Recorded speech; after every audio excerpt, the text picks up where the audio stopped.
2027 সালের জন্য যুক্তরাষ্ট্রের প্রতিরক্ষা ব্যয় $1.5 ট্রিলিয়ন উন্নীত করার আহ্বান জানিয়েছেন মার্কিন প্রেসিডেন্ট ডোনাল্ড ট্রাম্প। সেক্ষেত্রে ডিসেম্বরে কংগ্রেস অনুমোদিত 2026 সালের $901 বিলিয়ন বাজেটের তুলনায় 2027 সালের ব্যয় 50%-রও বেশি বাড়বে। এই সময়কে অত্যন্ত সমস্যাপূর্ণ ও বিপজ্জনক উল্লেখ করে ট্রাম্প বলেন, প্রস্তাবিত বাজেট যুক্তরাষ্ট্রকে আরও শক্তিশালী ও নিরাপদ করবে। বৃহস্পতিবার এক প্রতিবেদনে এসব তথ্য জানায় বিবিসি বাংলা।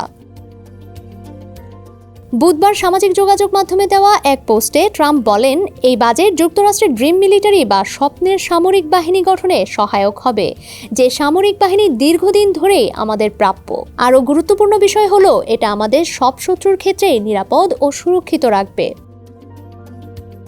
পৃথক আরেকটি পোস্টে ট্রাম্প প্রতিরক্ষা বিভাগের ঠিকাদার ও শেয়ার হোল্ডারদের টাকা দেওয়ার ক্ষেত্রে কঠোর ব্যবস্থা নেয়ার হুমকি দেন। তার ভাষ্য, দ্রুত অস্ত্র সরবরাহ ও নতুন উৎপাদন কেন্দ্র স্থাপন নিশ্চিত করতেই এই ব্যবস্থা।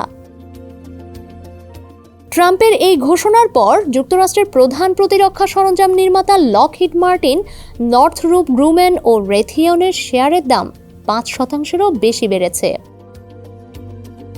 তবে দেশটির অর্থনীতিবিদরা আগেই সতর্ক করেছিলেন, যুক্তরাষ্ট্রের ব্যয় ও আয়ের ব্যবধান অস্থিতিশীল পর্যায়ে পৌঁছেছে।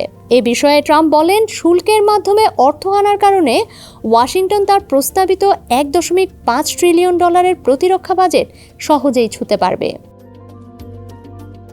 ডেস্ক রিপোর্ট, সমকাল।